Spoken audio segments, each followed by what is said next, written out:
Pela lei, aquela mulher não deveria estar ali naquela multidão. Ela não poderia estar em público, tocando em tanta gente, esbarrando nas pessoas. A mulher do fluxo de sangue. Essa história já foi contada várias e várias vezes, mas ela tem várias camadas. Tem a história por trás que te vai mostrar, vai te revelar algo mais profundo e maravilhoso nesse acontecimento. A mulher do fluxo de sangue, ela já tinha 12 anos que ela estava com aquela enfermidade. E Marcos declara que ela já havia gasto tudo o que ela tinha para poder se curar. Tinha gasto com os médicos e nada tinha resolvido. Pelo contrário, estava indo de mal a pior. Só que uma vez ela ouviu falar de Jesus. E ela ouvindo falar de Jesus, que ele era o Messias prometido e que ele estava fazendo curas, os cegos enxergam, os coxos andam, os leprosos são purificados.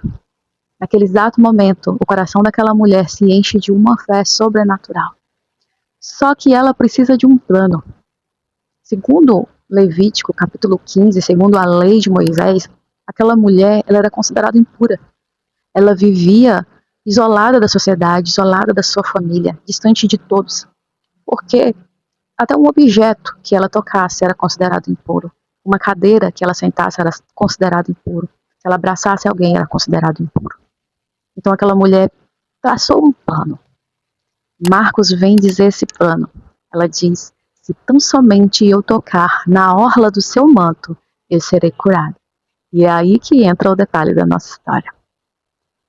Esse manto, essa orla, o qual ela foi tocar, era um manto que os homens usavam na época.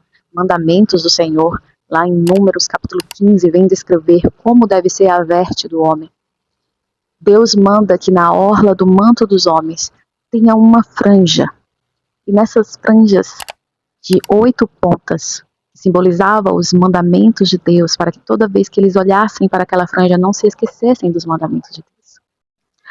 Essa orla era chamada de kanaf, que em hebraico significa asa. E a franja é chamada de titi. Aquela mulher, ela pensou, eu vou tocar ali, naquele lugar. Porque aquelas franjas, elas ficavam soltas, vamos dizer assim, no ar, não tocava na pele de Jesus. Porque a preocupação daquela mulher era ela tocar em Jesus e o mestre se tornar impuro. Ingênua ela, né? Mal sabia. Então ela vai, entra no meio da multidão, uma confusão total, todo mundo querendo chegar perto de Jesus. E ela vai silenciosamente por trás do mestre e toca naquela franja. Ali naquele momento ela deposita toda a fé dela, toda a esperança dela naquele fio. É até interessante, né? Porque como é uma trança, a gente pode se lembrar daquele ditado que diz aquele fio de esperança. Isso aí é aquele fio de esperança que ela depositou a fé dela. E quando ela toca em Jesus, Jesus para. Jesus sente algo.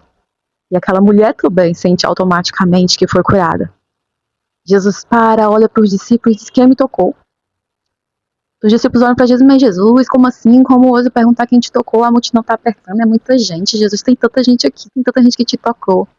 E Jesus: não, alguém me tocou com fé, alguém me tocou diferente, porque eu senti que de mim saiu o poder. Aquela mulher ainda perplexa com o que havia acontecido, maravilhada com aquilo, se aproxima trêmula para Jesus e fala: Senhor, fui eu que te toquei. Jesus olha para ela e diz: filha, a tua fé te curou. E olha os detalhes mais profundos que eu vou te contar agora. O canto do manto, aonde tinha as franjas, o titi, é chamado de kanaf, que em hebraico significa asa.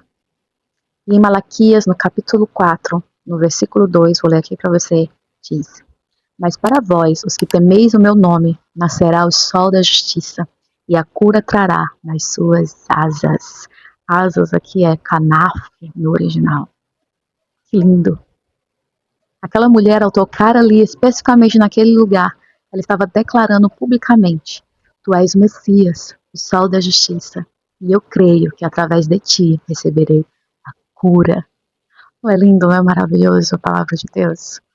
Quando nós estudamos cada detalhe, nós vemos que o Senhor está grandiosamente agindo, muito mais do que nós imaginamos. E a outra grande detalhe é que aquela mulher, 12 anos, tinha ficado doente. E naquele momento ela tinha recebido a cura física.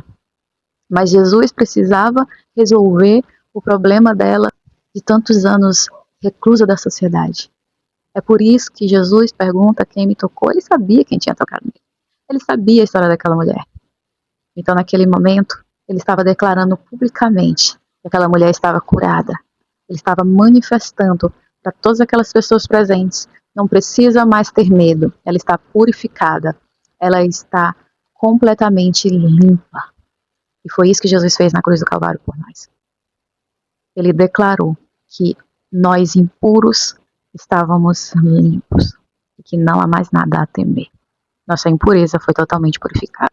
Quando nós tocamos em Jesus através da cruz do Calvário, nossa vida é restaurada pelo poder do seu nome. Aquela que achava que ia transmitir impureza para o mestre, a pureza verteu e purificou a sua vida. Gostou da mensagem? Pois comenta aqui o que você achou, se você já sabia dessa curiosidade.